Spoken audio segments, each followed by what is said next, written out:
detenidas y manifestándose sobre este hecho. El día 3 de junio se presentó que sacaron a mi hermana Mariana Florentín, la sacaron del servicio capiada, la abusaron, la violaron. Mismo personal del servicio masculino le arrancó la bombacha, le metió la escopeta en el trasero, la ahogaron en el agua, porque ella no quiso besar en la boca a la bicha, por así decirlo. La empezaron a ahogar, le pegaron con la marroca, la abusaron de todos lados, como se imagina. Y hoy por hoy, recién el día de hoy, que recién nos juntamos todas, hablando con el comité, hablando con derechos humanos y todo lo demás, movimos el tanto de gente de acá adentro como de afuera, recién el día de hoy vino el comité y recién el día de hoy la sacaron para la 45 porque el día de ayer ella intentó quitarse la vida porque no aguanta más, porque es algo desgarrador. No queremos que nos pase más a ninguna. Esto le pasó a mi hermana. Y una vez a la cárcel.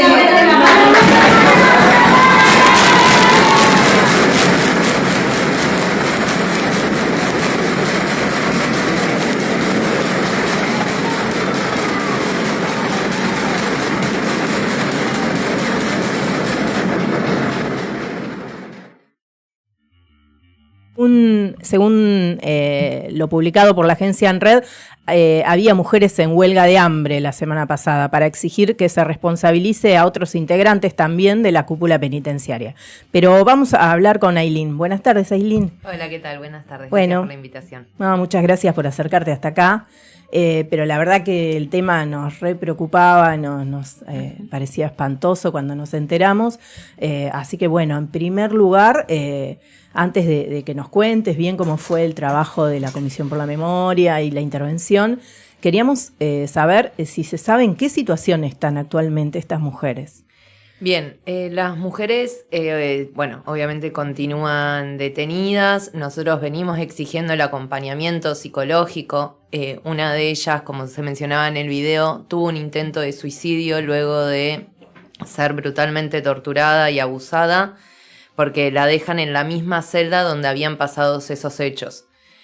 Así que al día posterior tiene un intento de suicidio, por suerte está bien, pero no se está garantizando el acompañamiento que debería garantizarse, no solo desde el servicio penitenciario, sino del Poder Judicial en tanto víctimas de hechos tan atroces como los que se denuncian en esta oportunidad.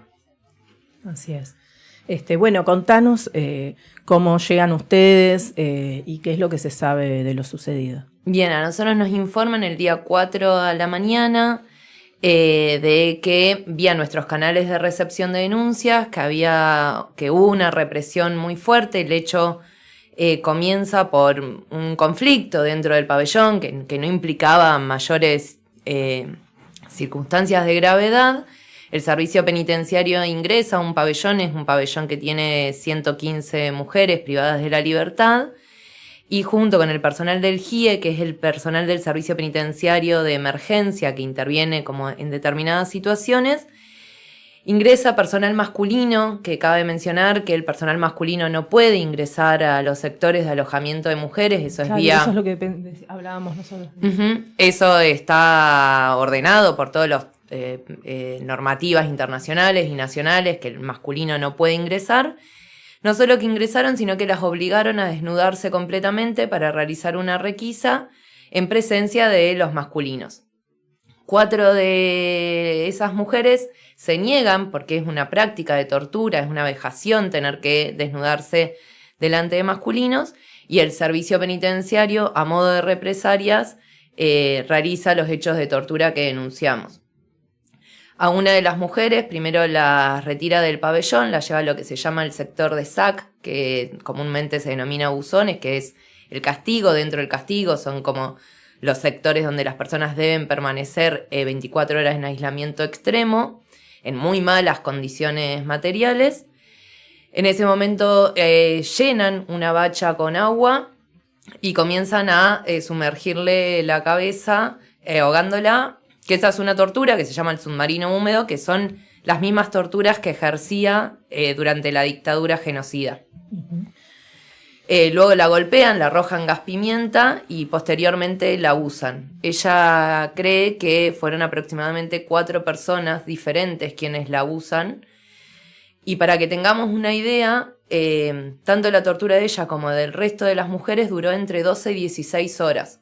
O sea, hay toda una estructura que garantizó por parte del servicio penitenciario para que esas mujeres sean torturadas durante tantas horas.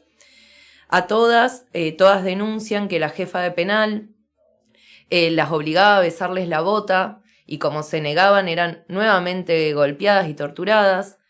A una de las mujeres agarran un colchón, le arrojan gas pimienta, la atan de pies y manos, con una soga en el medio. Esa es una tortura que se llama chanchito por las condiciones en las que das, y le ponen una media en la boca y la dejan boca abajo con el colchón con gas pimienta, con la imposibilidad de poder respirar, básicamente. A todas las golpean brutalmente, tanto el personal masculino como el femenino. A una de ellas también el personal masculino le apoyaba la escopeta sobre la cola y le hacían insultos patriarcales y denigrantes para las mujeres.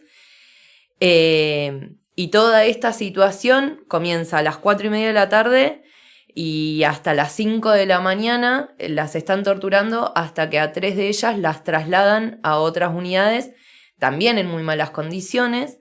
Imagínense que el servicio penitenciario les rompe con un cuchillo o una tijera todas sus ropas, no tenían ropa, y a todas les generan un desnudo arrancándole la ropa, y nosotros también entendemos que eso es una práctica abusiva, no solo la mujer y humillación, y de humillación, sí. Claramente.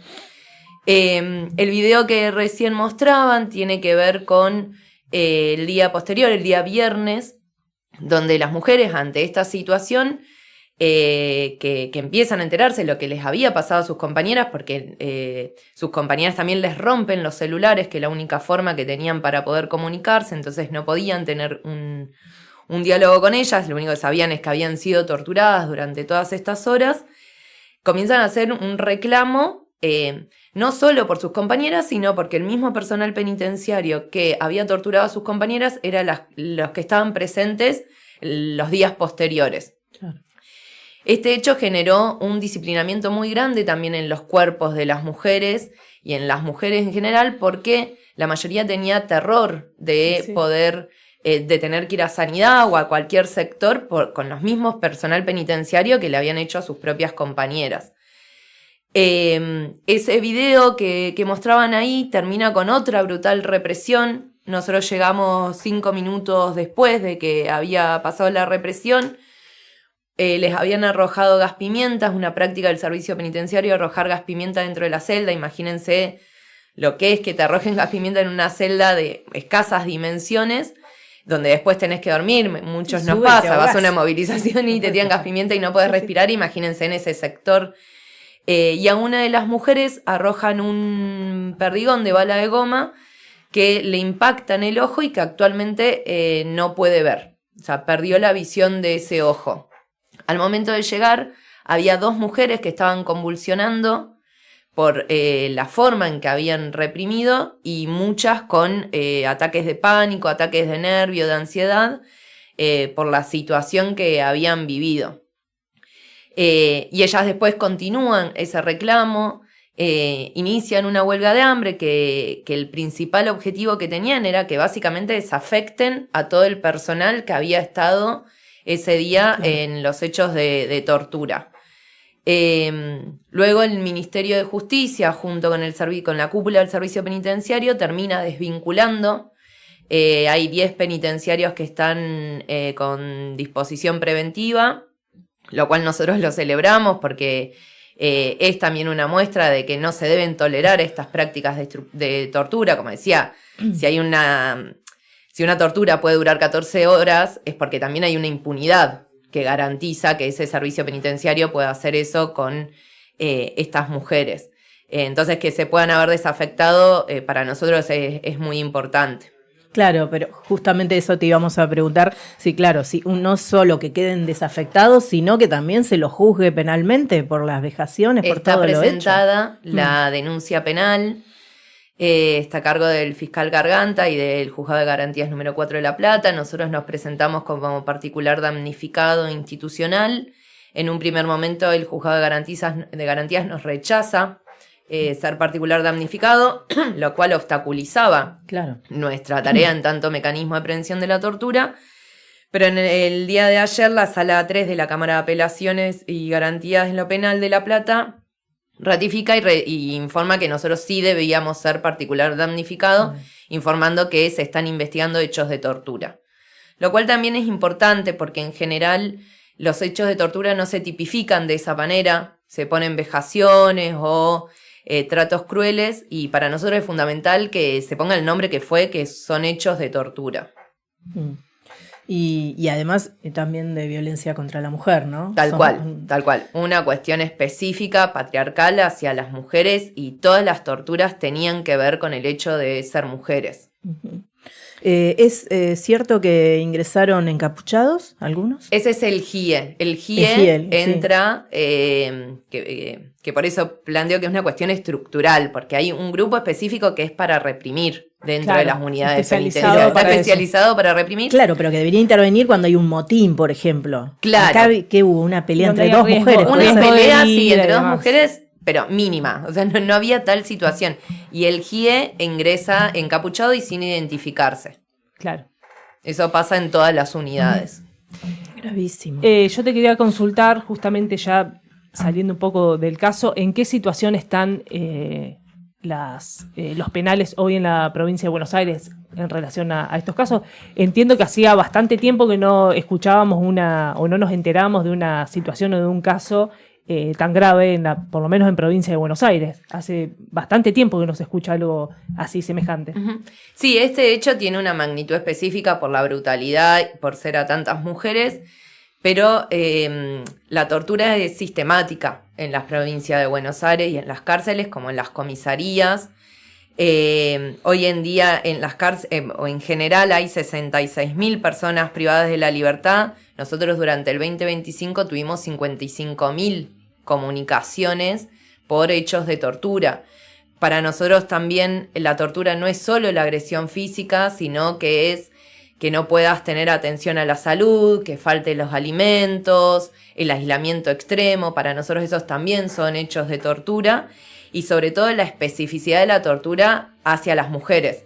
Nosotros siempre planteamos que el patriarcado está al servicio de la tortura porque hay una cuestión muy específica, ya sea por los cuerpos de las mujeres, cómo se estigmatiza a las mujeres. En general las mujeres son las que tienen menos visitas que los varones, y eso también implica peores condiciones dentro del encierro. Hoy en día la alimentación y la salud depende de las familias, y si no tenés visita, esas cuestiones no están garantizadas. Uh-huh. A la vez que estamos en los índices de sobrepoblación más altos de la provincia, el cupo aproximado que debería haber es de 22.000 y tenemos 66.000 personas privadas de la libertad. Y está aumentando de manera gravosa la cantidad de mujeres detenidas, sobre todo con la ley de estupefacientes. Sí, eso te iba a consultar. Hay una tendencia ahora justamente a más mujeres que están involucradas en estos hechos por el aumento también de cuestiones relacionadas al narcotráfico. Uh-huh. Sí. La mayoría está detenida por ese tipo de delitos. Muchas veces sin pruebas o a veces tienen que ver con consumos problemáticos. O en el caso, por ejemplo, de las personas trans, es muy común que allanen un domicilio y solo por ser trans detienen a todas las mujeres trans por estar solo en ese domicilio. Sí. Hay una cifra, no sé si estás de acuerdo, en 2025 que se habrían registrado 38 femicidios, travesticidios y transfemicidios a manos de miembros de las fuerzas, y se les está llamando femicidios de uniforme. Uh-huh. Sí, tal cual. Eso es algo que también siempre buscamos o solicitamos a los diferentes ministerios, que tiene que ver con la aportación de armas para las fuerzas de seguridad que ya tienen denuncias de género. La mayoría de esos femicidios se realizan con el arma reglamentaria. Claro. Me quedó algo colgado. Dayana Balmaceda, la directora de la unidad, ¿en qué estado está? ¿También con prisión preventiva? Es la jefa de penal. La jefa del penal. Tiene que ver con la estructura jerárquica. Sí. La jefa de penal es la que igual maneja la unidad, o sea, dentro de la unidad. Ninguno está con prisión preventiva hoy en día. Lo único que tienen 10 penitenciarios es el pase a disponibilidad preventivo, pero eso es un acto administrativo. Al día de la fecha Claro. ninguno está con ninguna prisión preventiva ni imputación formal. Claro, solamente están siendo investigados. La Claro. investigación sí Sí, está... sí, no, se bueno. está investigando. Y ustedes siguen, digamos, ¿cómo sigue la comisión? ¿Sigue la investigación? Sí, nosotros ahora que ya podemos ser particular damnificado, estamos dentro de la causa, eso nos permite presentar testigos, presentar diferentes pruebas y poder ir haciendo diferentes pedidos procesales en el marco de esa investigación. Ujú.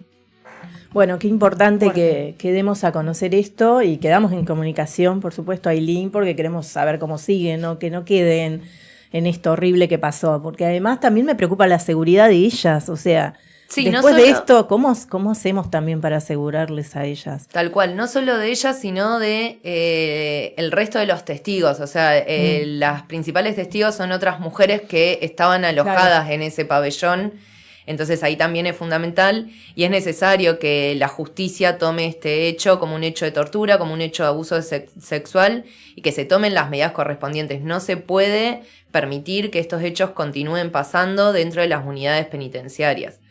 Muchas de las mujeres ayer hicieron una carta para dar cuenta a la sociedad, porque también lamentablemente un sector de la sociedad plantea que está bien que sucedan estos hechos dentro de las unidades penitenciarias, y ellas planteaban algo que me parecía muy interesante, que es: en ninguna sentencia nosotros nos pusieron que nos iban a violar y que nos iban a golpear de esta manera. Sí, no, obviamente. Ya demasiado con estar excluidas de Están la privadas de la sociedad, estar libertad. privadas de la libertad ya es un montón. Esto que vos decías, bueno, ataques de pánico y demás, porque vos no podés disparar a ningún lado. O sea, vos estás ahí y estás No a te merced queda otra. de... Sí, no tenés forma de salir. Por eso Así estas que ya cuestiones es un montón, claro. son actos de solidaridad que me parecen Sí, inmensos, porque poder manifestarte cuando tu vida depende del personal que vos te estás manifestando me parece como muy inmenso también de esas mujeres del resto del pabellón. Tremendo. Mucha valentía. Ujú. Bueno, te agradecemos un montón. Bueno, muchas Ailín, gracias. por haber venido. Bueno, Vamos a un cortecito. sí, estamos hablando con Ailín Bonancea. Ella es directora del programa de inspecciones en lugares de encierro de la Comisión por la Memoria, que se acercó para aclararnos, para informarnos un poco todo lo sucedido en el penal de Magdalena. Vamos a hacer una pausa, ponemos algo de música y seguimos.